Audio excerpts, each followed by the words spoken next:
Night Watch. And that was Billie Eilish reminding us that even the bad guys have bad days, Jake drawled into the microphone, the red light a malevolent eye staring back at him. This is your pal, your confidant, your insomniac companion, Jake, Night Owl, Thornton, here to guide you through the murky waters of the midnight hour. Got a problem? I can't fix it. Got a dream? It'll probably fade by morning, but hey, at least you're not alone, probably. He killed the mic with a flick of his wrist, the sudden silence punctuated only by the hum of the ancient equipment that populated the WTLK studio. The station was a relic, a monument to a bygone era of radio. A time before corporate overlords and pre-programmed playlists. Its walls were adorned with faded posters of long-forgotten bands and dusty vinyl records that probably hadn't seen a turntable in decades. It smelled faintly of stale coffee and regret, a scent Jake had come to find oddly comforting. Outside, Havenwood slumbered. A town stitched together with quiet desperation and the faint hope that tomorrow might be a little less mediocre. Streetlights cast long, skeletal shadows that danced with the wind, the only sign of life the occasional flicker of a television screen in a darkened window. Havenwood, he thought, was a town where dreams went to die a slow, agonizing death, and he, Jake Thornton, was its eulogist. He leaned back in his creaky chair, the faux leather groaning in protest. He reached for his well-worn copy of Ham on Rye, bookmarking his spot with a greasy napkin. Bukowski understood, Bukowski got it, the quiet despair, the pointless striving, the beautiful ugliness of it all. The phone on the console buzzed, shattering the fragile peace. Jake sighed, pushing the book aside. WTLK, you're on the air, he said, injecting as much enthusiasm as he could muster, which, admittedly, wasn't much. A hesitant voice crackled through the receiver. Hello, is this Jake? That depends, Jake said, a hint of amusement in his voice. Are you selling something, because I already have a timeshare in hell?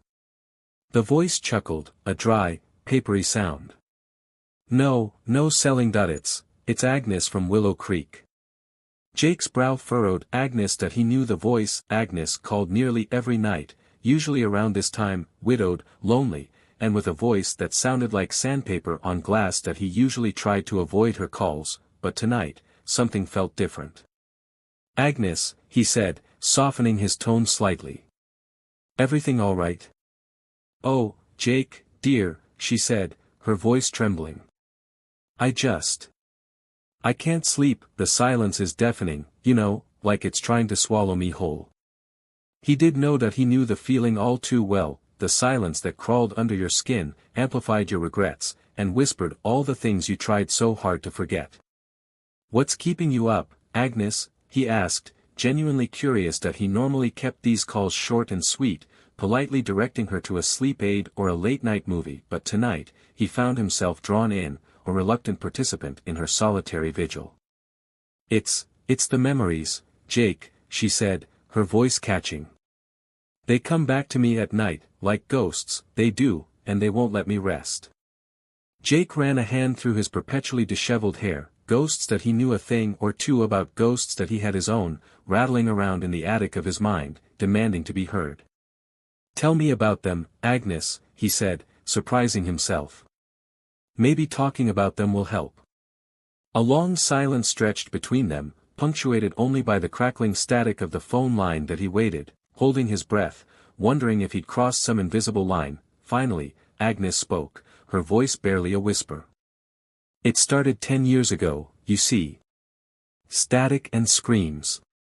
The turntable needle found its well-worn path, unleashing the haunting strains of Ghost Riders in the Sky into the otherwise silent studio. Jake Thornton, the night owl, to his nocturnal listeners, leaned back, the springs of his chair groaning in protest, and nursed his tepid coffee, his gaze sweeping across the desolate expanse of the control room. Another Tuesday, another voyage into the strange, then, disruption. The music dissolved under a brutal assault of static, a grating shriek that set Jake's teeth on edge. His hand instinctively moved to kill the signal, but a voice, faint and edged with terror, sliced through the cacophony. Help. Ashwood, please, oh God, they're here. The voice fragmented into a final burst of static, followed by what could only be a suppressed sob, then complete silence. Jake froze, the console suddenly alien beneath his fingers, his pulse hammering, more static, endless static. He raked a hand through his thinning hair, a cold premonition settling in his gut. Terrific, he muttered to the empty space. Now I'm channeling beyond the veil.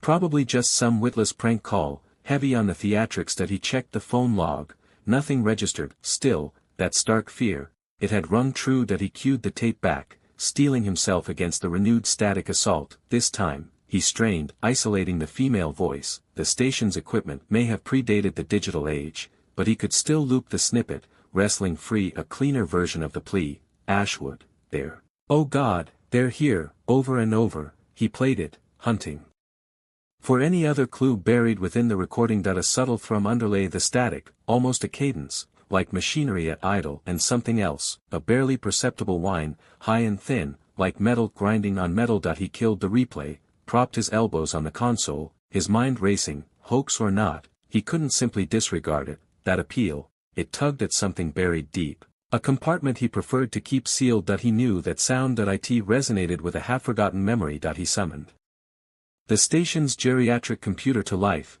the monitor flickering as if powered by gaslight, and typed in Ashwood. The search crawled forward at a snail's pace. Street addresses dominated the results: Ashwood Lane, Drive, Court. Nothing significant surfaced. Then, it appeared: Ashwood Creek Road. A forgotten artery on the county's edge, bordering the sprawling Blackwood forest. Sparsely inhabited. Scattered accounts of long-abandoned logging sites, where machinery would have rusted into stillness. The image solidified, metal scraping on metal, the high whine from the recording. He studied the map, a prickling unease taking root. Ashwood Creek Road. Why did the name whisper with such vague familiarity? He spun his chair around. Retrieving a well-worn county map from a drawer overflowing with cast-off equipment and forgotten cables, spreading it across the console, he traced the faded lines and barely legible names. There, in the lower right corner, a thread-thin road weaving through the forest's green expanse. Ashwood Creek Road, further out than he imagined, practically erased from memory. Jake's gaze darted from the map to the tape player, then back to the map. He should dismiss it, plain and simple. He was weary. It was late, and his job was to spin records, not solve mysteries. But the woman's voice, her desperate cry, lingered in his consciousness. He couldn't shrug it off. Something felt fundamentally wrong. He sighed, a sound laced with reluctant acceptance. He'd regret this. He always did. The ghost station. The needle on the gas gauge flirted with empty, mirroring the hollowness gnawing at Jake's gut. He hadn't understood the compulsion that pulled him from his apartment, but here he was, rattling down a forgotten county road in his beat-up Ford pickup, heading towards a place that existed only in faded maps and whispered rumors. The ghost station. The landscape was a study in neglect. Fields choked with weeds stretched out like forgotten promises. Dilapidated barns sagged under the weight of years, their rusted roofs resembling weary eyelids. Even the wind seemed to carry a sigh of resignation. Jake ran a hand over his stubbled chin, the gesture of familiar comfort. This was the kind of place that swallowed secrets whole, a place where the past lingered like a stubborn stain. Finally, he saw it. A skeletal tower, its rusted frame piercing the gray sky. A low, sprawling building hunkered beneath it, swallowed by a riot of overgrown ivy and thorny bushes. This was it, WXMT, abandoned and silent for a decade or so. He'd heard. He parked the truck on the shoulder, the gravel crunching under the tires like bones. The air hung heavy with the scent of damp earth and decaying vegetation. As he approached the station, he noticed the windows were vacant, dark eyes staring out from a face of crumbling brick. A faded sign above the entrance, barely legible beneath a layer of moss, read, "Your Voice of the Valley."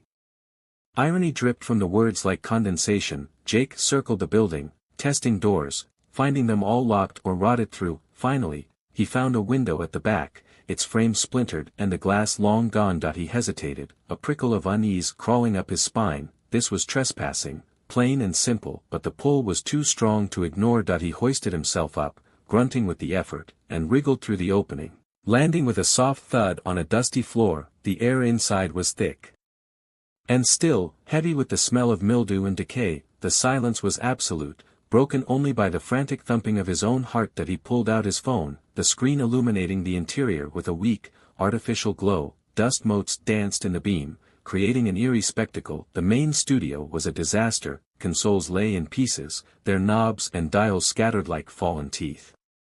Cables snaked across the floor like slumbering serpents. A thick layer of dust coated everything, a shroud of forgotten memories. He moved deeper into the station, passing through what must have been the record library. Shelves lined the walls, but most of the albums were gone, leaving behind empty cardboard sleeves and the ghostly outlines of record covers. He ran a gloved finger over one of the sleeves, smearing the dust to reveal a faded image of a smiling woman in a polka-dot dress. The music had stopped, but the ghosts remained. In the control room, he found a microphone lying on the floor, its chrome surface dull and pitted. He picked it up, turning it over in his hand. Had this been the microphone she used? The one that carried her last, desperate plea? A shiver ran down his spine despite the humid air. He scanned the room, his eyes falling on a reel-to-reel tape recorder tucked away in a corner. It looked remarkably intact, considering the state of everything else. He knelt down, his fingers tracing the contours of the machine. Could this be it, the source of the echo? The hairs on the back of his neck stood on end. He felt a presence, a sense of being watched. He glanced over his shoulder, half expecting to see a figure standing in the doorway, but there was nothing, just shadows and silence. Jake took a deep breath, trying to calm his racing heart. He was letting his imagination get the better of him. This was just an old radio station, abandoned and forgotten, but even as he told himself that, he knew it wasn't true. Something had happened here, something terrible, and he was about to find out what it was. Echoes of the past. Dust motes pirouette in the beam of Jake's headlamp, illuminating a forgotten alcove of the station's control room. He deliberately avoided this corner, the growing unease with each uncovered secret making ignorance feel like a necessary shield. Beneath a jumbled heap of circuit boards, lurking in the shadows, lay a hefty, leather-bound logbook. The cover was fractured and flaking, its pages aged to a parchment hue. He hesitated, his fingers hovering. What secrets lay dormant within? Likely just the humdrum realities of broken equipment and transmitter adjustments. Yet, a shiver of apprehension slithered down his spine. "Showtime, night owl," he muttered, the sound bouncing off the walls of the vast chamber. "Let's see what you've been keeping from me." He carefully raised the logbook, the aged leather creaking in response. The initial pages showcased meticulous script, documenting routine upkeep, meteorological conditions, and listener requests. The dates traced back to KCHO's zenith, a time of bustling activity, a stark contrast to its present, desolate state. Then, the penmanship devolved. It became erratic, rushed. The entries spoke of failing systems, dwindling personnel, and an oppressive sense of isolation. An entry from October 27, 2014. Snagged his attention. "Sarah is convinced she's picking up something in the static, insists it's a voice that we've all dismissed it as atmospheric interference, but she's fixated, starting to worry about her mental state." Jake furrowed his brow. Sarah, who was she? He leafed onward, the entries growing increasingly unhinged. An anxious scrawl on November 1 read, "The static's intensifying, Sarah claims it's beckoning her. Management's turning a blind eye. We're all losing our grip on reality." The final entry, dated November 5, 2014, was a solitary line, "Sarah is gone." Jake's breath caught in his throat. Gone? Where to? He scanned further, his pulse quickening, but the narrative abruptly ceased. The logbook offered no further clues. Tucked into the rear cover, he unearthed a faded news clipping. A blurred image captured a young woman with shining, intelligent eyes and an optimistic smile. The headline blared, "Local radio station intern missing." Below, in smaller type, "Sarah Miller, 22, vanished from KCHO radio station last week. Authorities are investigating the incident." A wave of queasiness crested over him. Sarah Miller, the static whispers, the phantom distress call. Pieces of a grim puzzle were clicking into place. Back in the comparatively cozy cab of his truck, the generator's thrum a welcome distraction. Jake booted up his laptop. The station's feeble internet connection sparked to life after an interminable wait. He typed "Sarah Miller KCHO" into the search bar, his fingers betraying a slight tremor. The results were scant, yet unsettling. Old news reports, missing person bulletins, and forum threads dedicated to unresolved mysteries. Sarah Miller's disappearance had briefly captivated local attention, before sinking into the shadows, becoming just another unsolved case languishing in the sheriff's office. One article recounted the initial sweep of the radio station. Investigators found no evidence of forced entry or foul play. Sarah's personal effects remained untouched in her locker, her vehicle sat undisturbed in the parking area, she had simply evaporated. A comment on a true crime forum snagged his attention. It was purportedly from a former KCHO employee. The comment stated, "Back then, rumors swirled, whispers of the station being cursed, of inexplicable events after dark." Sarah always had a fascination with that stuff, perhaps she delved too deep into something best left alone. Jake stared at the screen, his thoughts in disarray. Cursed, he scoffed at the notion of ghosts, but the converging evidence, however flimsy, was painting a disquieting portrait, the garbled distress signal, the persistent static, Sarah Miller's vanishing act, the chilling final words resonating through the derelict station. They were connected, somehow, in ways he was beginning to understand. He snapped his laptop shut, the screen mirroring his own unsettled gaze. He raked a hand through his thinning hair. He wasn't merely hearing echoes in the static. He was excavating a ghost story, and the dread pooling in his stomach told him this was only the beginning. He was in too deep now, retreat was impossible, the real truth. The broadcast booth felt colder than the rest of the station, a damp chill clinging to the dust motes dancing in the single beam of Jake's flashlight. He swept the light across the room, illuminating cobweb-draped consoles and overturned chairs. It looked like the place had been ransacked, or perhaps just abandoned in a hurry. He'd expected a mausoleum of rotting equipment, not this scene of chaotic disuse. And then he saw it. Tucked under a warped countertop, half hidden by a pile of discarded scripts, was a reel-to-reel player, old, definitely. The metal casing was pitted with rust, and the knobs looked like they hadn't been touched in decades, but it was there. He knelt, careful not to disturb the precarious balance of dust and decay. The machine was heavier than he thought, a solid block of forgotten technology. He grunted as he wrestled it free, placing it carefully on a relatively clear section of the console. Next, the tapes. They were stacked haphazardly in a cardboard box labeled Miscellaneous Recordings. Jake sifted through them, titles like Commercial Spots, Auto Emporium, and Mayor Thompson Interview, revised, mocking the urgency he felt. His fingers brushed against something smoother, smaller. He pulled it out. The label was handwritten, faded blue ink on yellowed paper. One word, underlined, Sarah.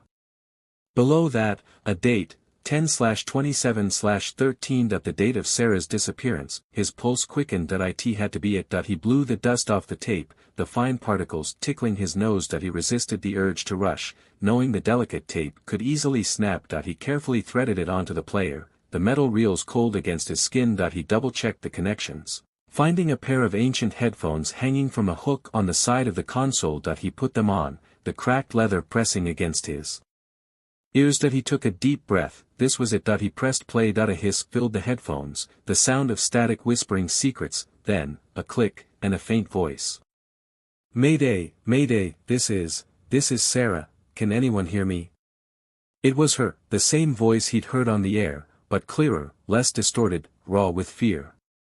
"I'm at the old Blackwood farm, please, he's..." The voice broke off, replaced by a sharp intake of breath. Jake leaned closer, his heart pounding in his chest. He hadn't heard this part before. The broadcast version had been clipped, sanitized. Then, a new sound. A man's voice, low and guttural. "Thought you could get away, did you?" Sarah screamed. A high, piercing sound that resonated deep in Jake's bones. He flinched, his hand instinctively reaching to turn down the volume, but he forced himself to listen. There was a scuffle, the sound of something heavy being knocked over. More screams, muffled now, as if someone had covered her mouth. A desperate whimper. "Please, don't." The man's voice again, closer this time, dripping with malice. "Nobody can hear you, Sarah, nobody cares." A sickening thud, then silence. Only the hiss of the tape remained, a constant, accusing reminder of what had happened. Jake ripped off the headphones, his ears ringing. He stumbled back from the console, his breath coming in ragged gasps. He could almost smell the fear, the desperation. It was thick in the air, clinging to him like the dust. He ran a hand through his hair, his fingers trembling. The sanitized version he'd heard on the air was a plea, this was a murder. He stared at the reel-to-reel player, the reels slowly spinning, a testament to a horror he could barely comprehend. He had the truth, the real truth, but what the hell was he supposed to do with it? Amplified terror. Crimson strobes pulsed from the emergency lights, painting the room in frantic beats. A subterranean thrum swelled into a piercing whine, vibrating Jake's very bones. He clutched the console's edge, his knuckles bone-white. Decade-dormant machinery shuddered to life, its aged heart kicking back into a frenzied rhythm. Needles jittered across gauges, vacuum tubes blazed with unnatural light, and the air buzzed with palpable energy. Then, Sarah's voice detonated. No longer a mere whisper, it was a raw, amplified scream. The distress signal, once fragmented and weak, reverberated with chilling clarity, each repetition gaining volume, growing ever more distorted. "Help me, please, he's here." The plea hammered into Jake, magnified by the resurrected tech, a sonic onslaught threatening to rupture his senses. Frantically, he groped for the volume controls, but the knobs spun freely, betraying no connection. The sound surged beyond control, an out-of-control behemoth bearing down on him. He slammed a fist onto the console, a futile act that only echoed the pounding in his skull. Abruptly, equilibrium dissolved. He no longer stood within the radio station, or perhaps he did, yet perception itself had splintered. He occupied a poorly lit chamber, the air thick with a coppery tang. A woman, face veiled by shadow, fought against an unseen assailant, her stifled cries swallowed by a suffocating silence. "No, get off me." Though warped, the anguished voice was undeniably Sarah's. Jake strained to move, to intervene, but limbs felt leaden, unresponsive. He was a specter, a helpless observer trapped within a waking nightmare. A flash of cold steel erupted in the dimness, a predatory glint. A strangled scream followed, brutally silenced, the vision fractured, dissolving into shards of broken recollections. A shattered microphone lay prone on the floor. A blood-streaked hand stretched towards a dial, eyes, dilated with horror, stared fixedly into the cold eye of a security camera. The fractured visions assaulted him, disjointed yet brutally vivid. He absorbed Sarah's terror, her desperation, her final moments of agony. The sensory barrage overwhelmed him, shattering his understanding of what was real. The radio station snapped back into focus, the strobing red lights still frantic, the deafening distress call still screaming. Jake sucked in a ragged breath, lungs aching, his heart hammering like a frantic drum. Sweat glazed his forehead. He stumbled backward, collapsing against the wall, his legs like water. The flashback, or whatever horrific intrusion it was, had left him hollowed out, his mind reeling. He hadn't just heard a recording, he had witnessed a murder unfold. "What in God's name was that?" he choked out, his voice a thread lost within the din. He scrubbed at his eyes, fighting to erase the lingering images, the phantom scent of iron. This had to stop. Now he crawled towards the main power switch, a hulking lever at the console's rear. Desperate, he reached for it, adrenaline surged, lending him strength. He grasped the lever, and yanked it down, breaking the cycle. The reel became a whirling silver disc, mocking him. Sweat and grime greased Jake's grip as he fought for purchase. His jacket's cuff snagged against the spool, the brutal mechanism greedily devouring fabric and flesh. "Damn it all," he spat, a jolt of agony shooting up his arm. Planting his free hand on the console, he braced himself, boots sliding on layers of undisturbed dust. He tugged, fabric protesting in a short rip. The ravenous reel demanded more. His knuckles slammed against unforgiving steel. He squeezed his eyes shut, an unwelcome vision of Sarah materialized, her voice dissolving into panicked shrills. Trapped, mirroring his current predicament. He refused to let this be their finale. Adrenaline flooded his system. He wrenched, a strangled sound tearing from his throat. Finally, the scene yielded in a long, ragged tear. He stumbled backward, cradling his pulse-throbbing hand. Unperturbed, the machine continued its frantic dance, Sarah's voice rising in intensity, an endless loop of her last moments. He locked eyes with the hulking machine, with its spaghetti of wires and the eerie glow of ancient vacuum tubes. It wasn't merely replaying the recording, it was augmenting it, force-feeding it with power. The radio station had transformed from a mere archive of psychic echoes into a conduit, a nightmarish antenna blasting Sarah's dying cries across the empty channels. A glacial dread seeped into his bones. This transcended a simple shutdown of a derelict radio station. He was on the verge of severing a connection, of silencing screams that had lingered for a decade. His fingers closed around the nearest tool, a hefty wrench cast aside on the floor. Its weight felt reassuring, a tool for demolition, for finality. With focused deliberation, he advanced toward the reel. "Sorry, Sarah," he whispered, his voice swallowed by the cacophony. Time to pull the plug. He swung, the wrench found its mark, impacting the central spindle of the feed reel with a bone-jarring thud. Brilliant sparks erupted, the banshee wail of the machine stuttered, then choked. Sarah's voice twisted, fractured, and ceased abruptly, leaving a deafening hush. The light spasmed, bathing the room in brief moments of stark darkness. The oppressive hum faded, the suffocating weight that had clung to the station dissipating. Jake stood there, breathing harshly, the wrench a dead weight in his aching hand, the sharp tang of ozone stinging his nostrils. Slowly, emergency lights flickered on, painting the scene in long, spectral shadows. The reel lay in ruins, a twisted sculpture of broken metal and shattered plastic. The tape, torn to ribbons, resembled the disemboweled remains of some ungodly thing that he felt depleted, utterly spent, yet lighter. A burden he hadn't recognized he carried had finally been lifted. Silence enveloped the station, true silence that he had broken the circuit. Or at least he desperately hoped he had. He glanced down at his hand, which was already swelling and blooming into a ghastly purple.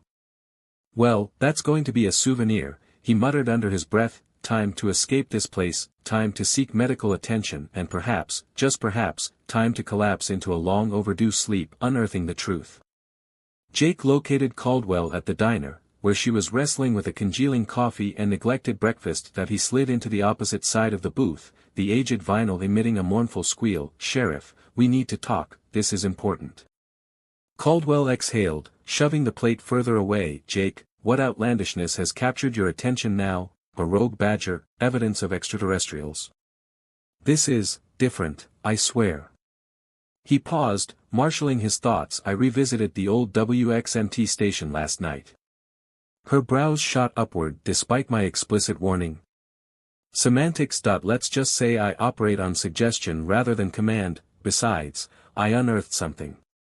He recounted his nocturnal adventure, the oppressive static, the spectral voice, the creeping dread that had clung to him like wood smoke. He omitted the near-psychotic break. Some horrors were best left buried. Caldwell absorbed his tale, her face a study in professional neutrality. When he concluded, she sampled her lukewarm coffee. "So, you're suggesting a phantom broadcast?"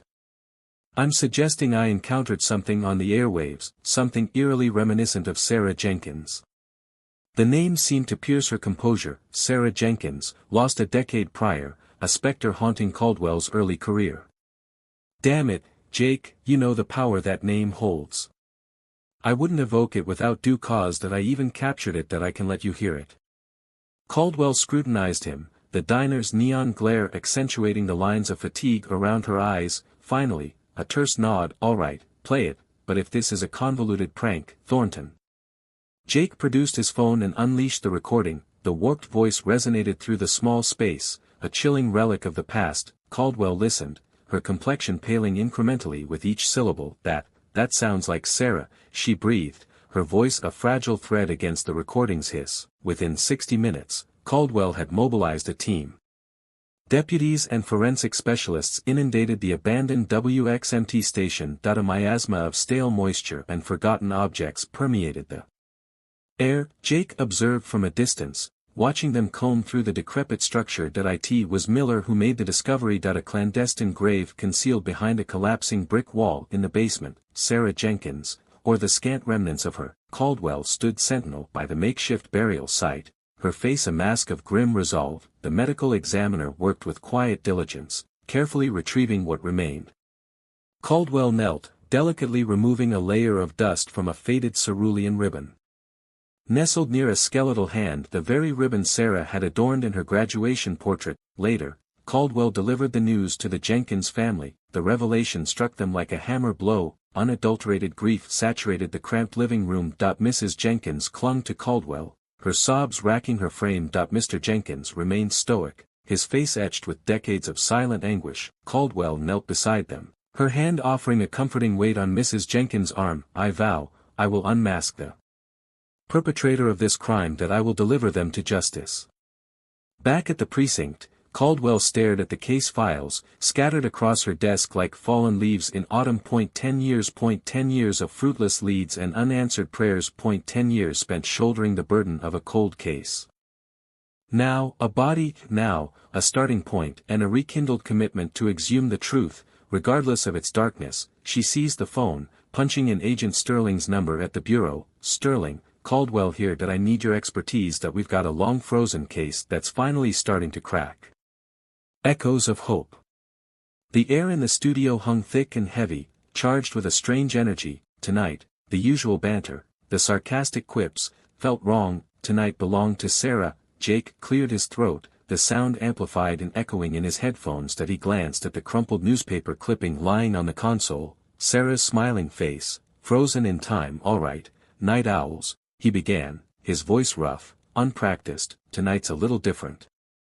Tonight isn't about requests or conspiracy theories, or the usual nonsense." He paused, the silence stretching on the airwaves. "Tonight is for Sarah, for the girl who cried out in the static."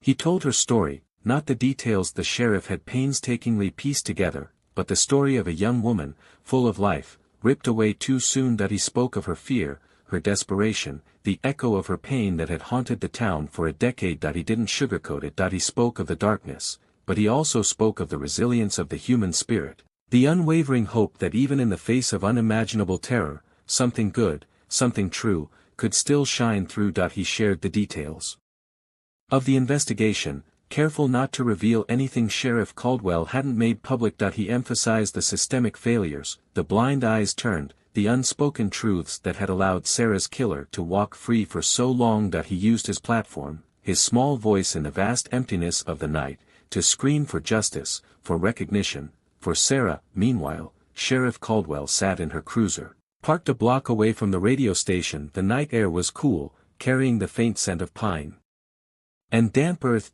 Jake's voice crackled from the police radio, his words painting a vivid picture of Sarah's life, her death, and the lingering injustice. Have listened, her face etched with a mix of sorrow and grim determination. She'd been skeptical of Jake, of his supernatural hunch, but she couldn't deny the role he played in cracking the case. He'd given Sarah a voice, a chance to finally be heard.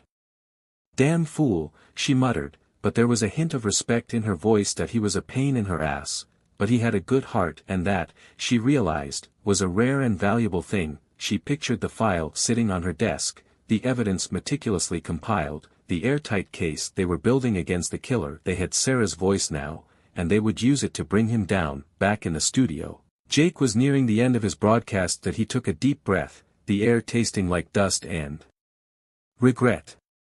"Sarah," he said, his voice cracking slightly. I hope you can finally rest now." He queued up the final song, a haunting melody by a relatively unknown artist, Whispers in the Wind.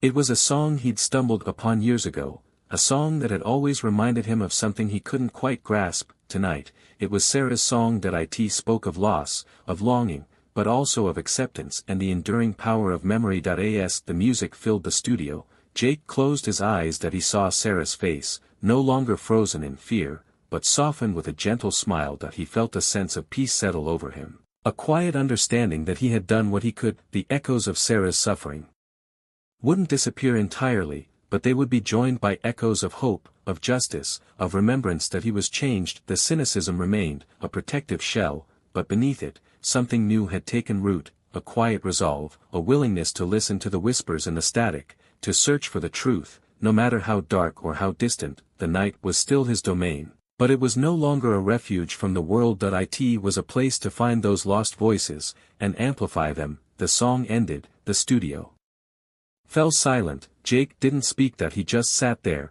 bathed in the soft glow of the console lights, listening to the echoes fade. He knew, somehow, that Sarah was listening too.